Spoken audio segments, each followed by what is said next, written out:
은혜받은 하나님 말씀은 마태복음 9장 9절로 13절입니다. 하나님의 긍휼을 환영하라라는 제목입니다. 피 없이는 그 누구도 하나님 앞에 나갈 수 없습니다. 제사장일지라도 피 없이 나가지 않았습니다. 예수님일지라도 자기 피로 단번에 지성소로 뛰어들어갔다고 말씀합니다. 하나님이 이렇게 나에게 주시고 싶어 하시는 것이, 여러분 항상 말씀드렸잖아요. 예수의 피를 주시기를 원하고 예수의 살을 주시기를 원하시고 예수로 옷 입으라 하시는 그 예수로 옷 입는 것을 주시기를 원하신다고요. 하나님이 원하시는 것은 피입니다. 좀 더 요즘에는 그런 걸 보기 싫어하고 그러지만, 하나님은 우리 영혼의 죄를 사하시기 위해서 피 흘리심이 없으면 사함이 없다고 말씀하셔서, 구약시대의 사람들도 이스라엘 민족의 양이나 소나 비둘기, 염소 등으로 하나님께 제사를 드립니다. 그런데 그 짐승으로 제사를 드렸는데요, 짐승의 피는요 사람의 죄를 해결할 수 있는 능력이 없고 다만 육체의 이해법만 된다고 성경은 히브리서는 말씀을 합니다. 왜냐하면 동물은 육체적이고 사람의 죄는 영적이기 때문에 그렇습니다. 이게 다른 것 같아요. 그러니까 그 동물을 잡아서 제사를 드리면 자기 육체의 예법만 돼서 육체만 거룩해질 수 있고 육체만 의로워질 수 있지 몰라도, 자기 영혼에 지은 죄는, 아담이 지은 죄는 육체에 지은 죄가 아니라 영혼이 지은 죄이기 때문에 대신 그걸 할 수 없이, 다만 그것은 예수 그리스도 오실 때까지의 예표요 모형이요, 예수 그리스도가 살찌고 피 흘리시는 거에 대한 예표로서 이렇게 미리 사용한 것을 말씀을 하고 있습니다. 예수의 피는요 영적인 생명, 왜냐하면 예수의 육신은 말씀이 육신이 되었기 때문에 우리 영혼, 우리 육체, 동물적인 이유는 육체와 상관하는 것이 아니라 예수의 육체는 말씀이 육신이 되었기 때문에 그 말씀이 육신이 십자가에 못 박히고 육신이 살찌고 육신이 매맞는 것이 우리 영혼의 저주를 대신하는 그런 역할을 하는 것을 보게 됩니다. 왜냐하면 예수 생명이 영적인 생명이거든요. 육신은요 우리 육신은 그냥 흙으로 돌아가서 없어져 버리면 됩니다. 요즘엔 많은 일들이 있어가지고 우리나라 이제 봉분을 할 수 있는 무덤이 그렇게 땅이 많지 않아서 조금 더 화장을 합니다. 근데 예수님의 육신은 말씀 육신이 되어 우리들에게 오셨기 때문에 육신은 화장을 해서 이렇게 다 날라버리던 그 화장터에 가가지고 얘기를 하면 세게 불어주세요 그러면 진짜 한 주먹도 안 됩니다. 세게 불어주세요 그러면 진짜 한 주먹도 없고요. 어린아이 같은 경우는 세게 불어버리면 아예 없습니다. 근데 우리 육체, 그 육체가 부활할 때 살아나는 것이 아니라 우리 영혼이 살아나는 것입니다. 예수의 육신은 근본이 말씀이고 영적인 본질을 갖고 있기 때문에 말씀이 육신이 되어 오셨다라는 그 말씀이기도 합니다. 말씀이 육신이 되어 오셨기 때문에 그 근본이 변하거나 그 영적인 본질이 변했다는 그런 뜻은 아닙니다. 육신이 되어 오시면 연약한 속성을 갖게 되었어요.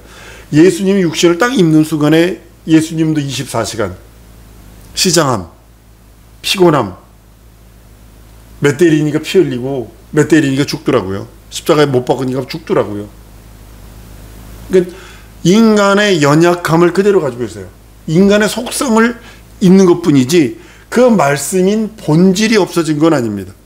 한번 따르면 예수의 말씀은 육신이 되었어도 변하지 않는다. 변하지 않는 거예요. 예수님이 말씀이 육신이 되어 오신 그 말씀이 육신이 된 그 육체는 변하지 않습니다. 우리 육신 속성은 변해요. 썩으면 진짜 끈적끈적하고 냄새는 이상한 걸로 해서 젤리튼 같이 찌끈적끈적하다가 없어져 버립니다.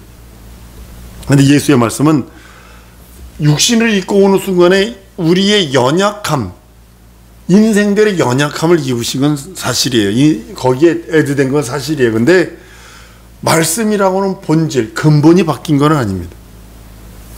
예수께서는 그 예수의 피, 그것은 창세 전에 미리 존재했다라고 말씀을 합니다. 근데 그 피가 말세에 우리들에게 나타나셔서 하나님이 육신을 입고 오셔서 육신을 공개해 주셔서 육신이 대신 매맞고 육신이 대신 고난받고 육신이 대신 십자가 달려 죽고 부활하심으로 그것이 우리들에게 은혜요 능력이요 하나님의 긍휼이요 사랑이 되었다고 성경은 말씀하시는 겁니다. 예수께서 우리들에게 주신 것이 그냥 어떻게 된 것 하나 주신 것이 아니라 가장 귀한 것을 우리들에게 주셨어요. 예수께서 그렇게 우리들에게 주시길 원하시는 것이 말씀으로 거룩하라는 거죠. 거룩하면 주를 뵙지 못한다. 그리고 이 땅에 있는 동안에, 이 땅에 있는 동안에 말씀으로 보존되어야 된다. 거룩함으로 보존되어야 된다. 진리로 보존되어야 된다. 하나님 아버지 말씀은 진리다. 이것을 우리들에게 그렇게 주시기를 원하셔서 하나님 아버지가 주시려는 것과 예수 그리스도가 주시는 것을 하나라도 빼먹으면 우리는 절망일 수밖에 없는 그런 상황에 놓인 것이 우리 육체입니다. 다행히도 우리가 그 말씀을 온전히 가질 수 있고 예수의 살찌고 피 흘린 공로를 가질 수 있고 이 하나님 아버지가 주시려는 고하 피와 살과 예수로 옷 입으라는 그것을 온전히 그리스도로 말미암아 입을 수 있고, 그리고 예수께서 우리들에게 십자가에서 내어주시길 원하시는 넌 하나님의 말씀 예수 진리로 진리의 말씀으로 거룩해라. 하나님 아버지 말씀 진리야. 너 육체 살아가는 동안에 육체의 것도 필요해. 그러나 하나님 아버지의 말씀 진리로 보존되라 라고 하시면서 우리들에게 그렇게 간곡하게 원하는 것이기도 합니다. 이방인의 제사는요, 예수의 피와 상관없고 피와 상관없습니다.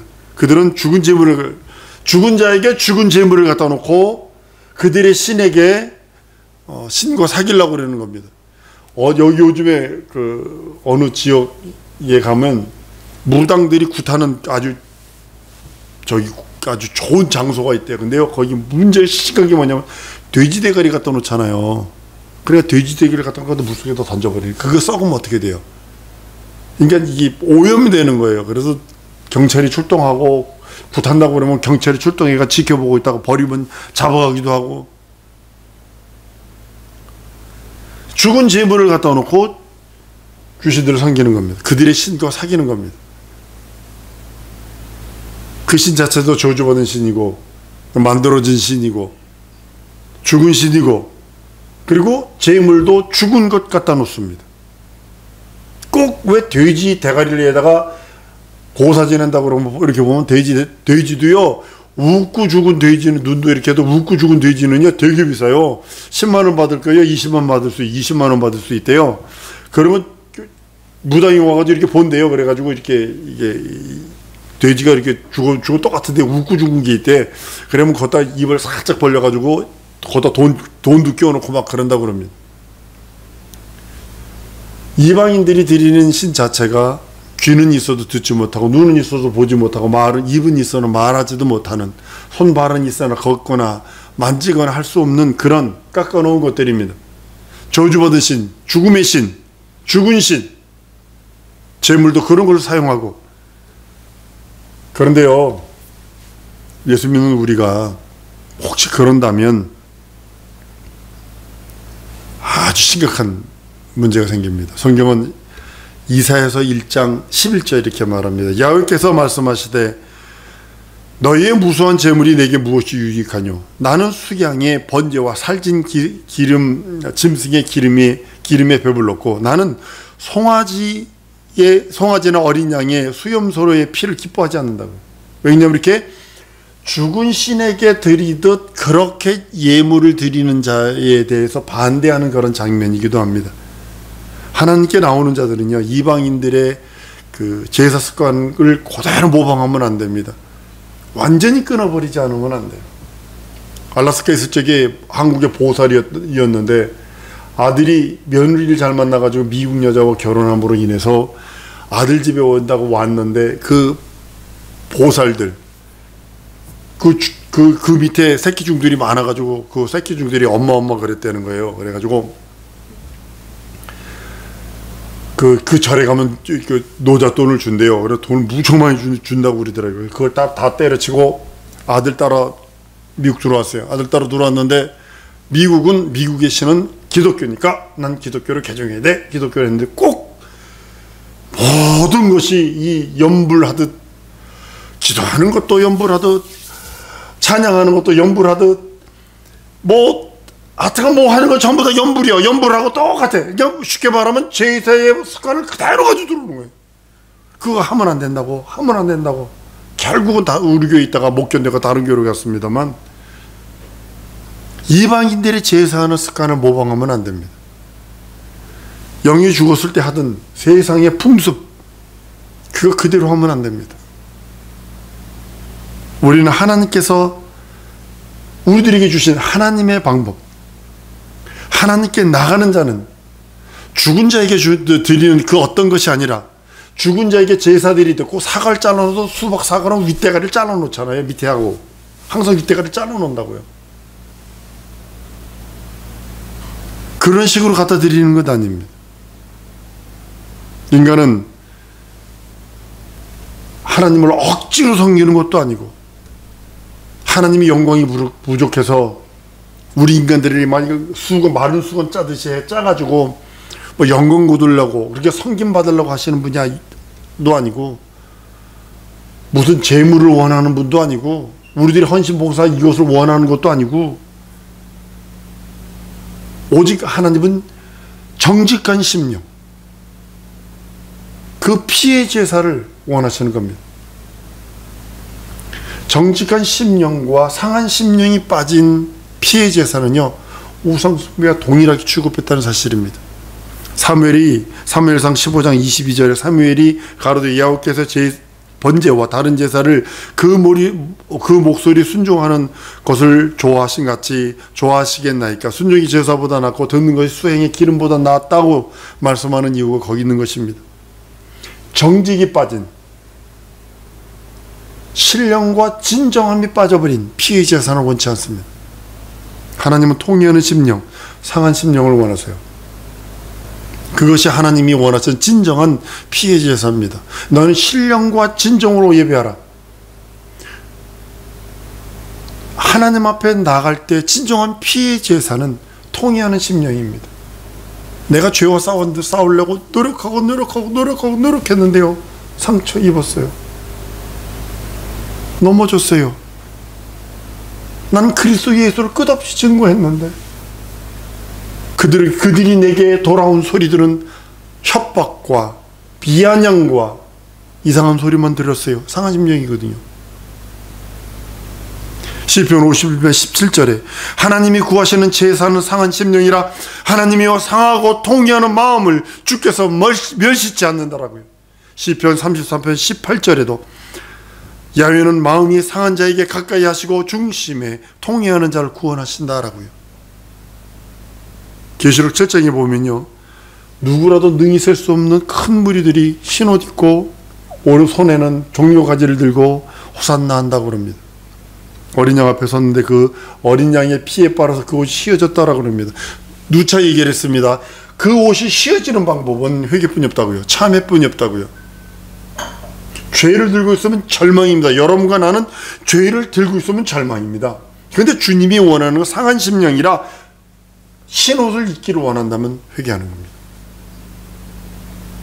계시록 7장 9절서부터 말씀을 합니다.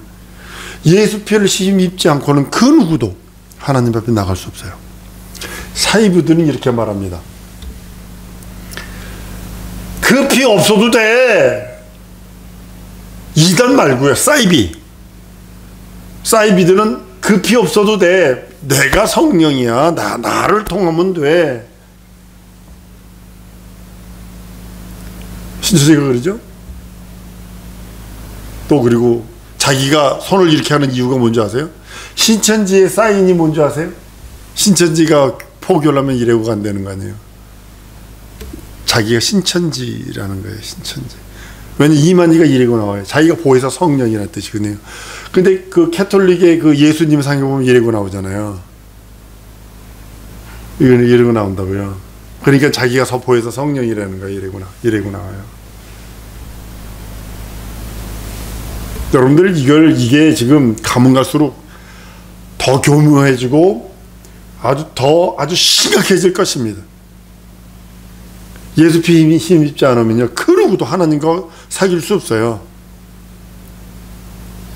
이건 더욱더 불가능해요. 이건 예수 피를 힘입으니까 하나님과 대화가 되는 거고, 한번 따라합니다. 예수 피를 하나님이 보시면 하나님이 눈을 멀어버리신다.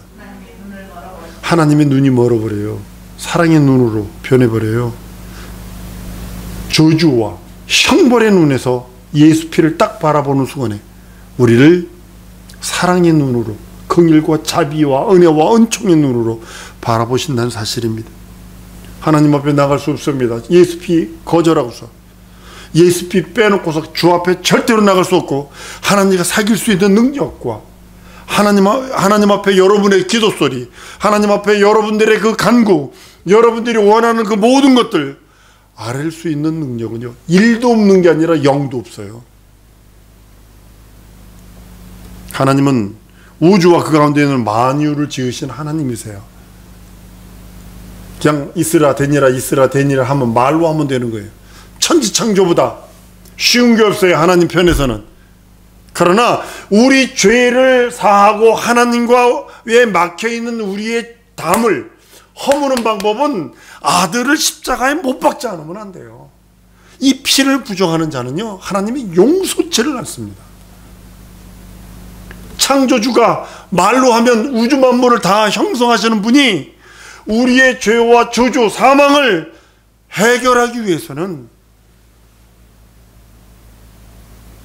품속에 있는 독생하신 아들을 십자가에 다뤄주지 않으면 안 된다는 사실이죠.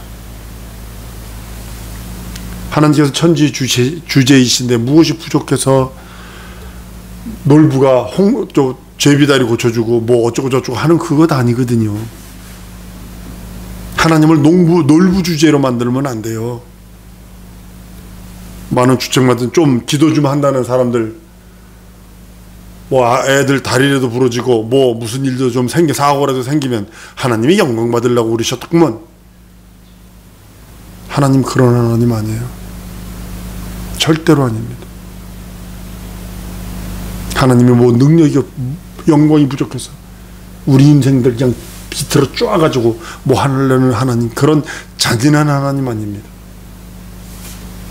무엇이 부족해서 우리에게 섬김을 받고 우리에게 무슨 헌신, 봉사, 충성을 얻어내려고 하는 그런 하나님이 아니라는 사실입니다. 도리어 만민들에게 생명을 주시기를 원하고 호흡을 주시기를 원하고 만물을 친히 감독하셔서 이끌어 나가기를 원하시는 분이 우리 하나님이십니다. 하나님은 인간을 불쌍히 여기세요. 긍휼히 여기세요. 왜냐하면 자기 형상의 모양으로 지음받았기 때문입니다. 긍휼히 여기시기를 원하세요. 그 긍휼이 그리스도 예수 안에 다 들어있어요. 예수님이 이 땅에 오셔서 하신 말씀, 여러분 성경을 다 읽었다면 사복음이라도 끝없이 읽으세요. 끝없이 읽으세요. 왜냐하면 그 안에 예수께서 하신 말씀은 하나님 아버지의 뜻을 행하신 거예요. 그 하나님 아버지의 뜻이 사복음 안에 다 들어있어요. 마태, 마가, 누가, 요한 안에 다 들어있어요. 그 중에 요한복음 보면 너희가 나를 떠나서는 아무것도 할 수 없다 한 이유가 바로 그것입니다. 창조주가, 이 우주 만물이, 만유가 그를 위하여 지어졌고 그로 인하여 지어졌다라고 성경은 존재하는 목적을 하나님께서는 성경 속에 담아놨어요. 하나님은 인간을 불쌍히 여기시고 긍휼히 여기세요. 그 긍휼을 받는 자가 예수 그리스도 살찌고 피 흘린 은혜와 은총을 받은 자요, 그 긍휼 아래 있는 자가 하나님의 자녀되는 권세를 얻은 자요, 그 자가 그 안에서 예수 그리스도 긍휼과 자비 안에서 하는 모든 액션, 헌신, 봉사, 충성이든 찬양이든 기도든 그 모든 것은 하나님이 받으시고 기뻐하시는 하나님의 기쁨의 대상이 된다는 사실을 잊어버리시면 안 됩니다. 하나님의 뜻은요, 다른 거 있는 게 아니라 하나님의 긍휼 속에 있는 거예요. 내가 긍휼 안에 거할 때, 내가 긍휼 안에 거할 때 하나님이 우리를 찾아오시잖아요. 가까이. 인간은 도망가고 에덴에서 동쪽으로 도망가지만 하나님은 찾아오잖아. 내가 어디 있느냐, 아담아 내가 어디 있느냐 찾아오시잖아요. 더 구체적으로 선지자를 통해서, 모세를 통해서 찾아오시고, 직접 육신이 되어 찾아오시고, 더 가까이 찾아오시고, 이제는 성령으로 예수 이름을, 예수의 살찌고 피 흘린 공로를 믿는 그 심령까지 성령으로 밀고 들어오셔서 가까이 더 가까이 우리 심령까지 오시기를 원하시는 우리 하나님의 은혜와 원총입니다. 하나님의 나라가 가까이 오고 있습니다. 말씀이 우리에게 부딪힐 때, 여러분 부딪혀야 권능이 나타나는 거 아세요? 하나님의 말씀이 내 영혼과 내 심령과 내 뜻과 하나님의 말씀이 부딪힐 때 그것이 권능으로 나타나는 것입니다. 천국이 가까웠어요. 근데요, 신랑으로 오니까 환영하라는 거거든요. 여러분 왜 천국이 가까웠다라고 하시면서 끝내버렸을까? 잘 들어보셔야 돼요. 한번 따라합니다. 천국이 신랑으로 오신다. 내 신랑으로 오는 거예요. 내가 거룩한 신부가 되니까 천국, 곧 하나님의 나라. 천국 그러면 나라로 생각하지 말고 예수를 생각해 보세요. 하나님으로 생각해 보세요. 천국에 가까웠다. 예수가 가까이 오시는데, 하나님이 가까이 오시는데 어떻게? 내가 할 수 있는 것은 신랑을 맞이하라는 거예요. 신부로서. 미련한 사람들은 신랑을 맞이할 수 없어요. 기름이 준비되지 않았다고 그랬어요. 5 처녀, 10 처녀가 다 졸았더니 그랬어요. 한 5 처녀는 기름이 있었고 5 처녀는 기름이 없었어요. 이 기름 없는 사람들이 얼마나 뻔뻔한지 아십니까? 나 기름 없거든, 기름 좀 나눠줘. 이 뻔뻔함이거든요. 근데 그 슬기로운 5 처녀들은 야, 우리 나눠 쓸 수 없으니까 너 가서 사. 이게 지혜거든요. 또 여러분, 미련한 자는요 천국을 외면합니다. 신랑을 외면하는 거예요. 천국에 가까웠다. 신랑이 오신다. 너는 거룩한 신부로서 그 나라를 맞이해라, 이 소리거든요. 그분을 맞이해라, 이 소리거든요. 지혜로운 자들만이 신랑을 맞이하고 받아들인 것처럼 우리 또한 하나님의 지혜로운 자들이 되어서 그렇게 되길 소원합니다. 하나님은 위로받고자 하는 심령, 하나님은 가난한 심령을 원하세요. 다 있어. 돈이면 다 돼. 명예면 다 돼. 권력이면 다 돼. 참으로 힘들고 어려운 일들입니다. 위로받아야 살 수밖에 없는, 육체의 위로가 아니라, 내 환경과 처지가 위로받는 그 위로가 아니라, 내 영혼이 천국의 문제, 영생의 문제를 해결할 수 없는, 위로받지 아니하면 안 되는 존재가 나라고 인정을 해서 그 하나님의 무한한 은혜와 은총과 하나님의 그 나라를 사모하라는 그 얘기입니다. 나를 위로할 이, 한번 따라합니다. 나를 위로할 이는 우리 예수님뿐이 없다. 신부를 위로할 자는 신랑뿐이 없는 거예요. 하나님은 상한 심령으로 회개하는 자들을 멸시하지 않습니다. 절대로 멸시하지 않습니다. 그걸 위로하시고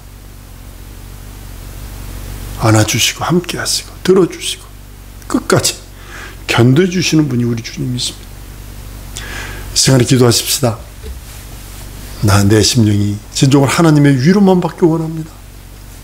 내 영혼이 하나님의 위로가 필요합니다. 천국이 가까운 신랑, 우리 예수님이 가까이 오셨는데 나는 거룩한 신부로 그 예수를 맞이할 수 있도록, 우리 천국을 맞이할 수 있도록, 하나님의 나라를 맞이할 수 있도록 함께 해달라고 우리 다 통성으로 기도하십니다.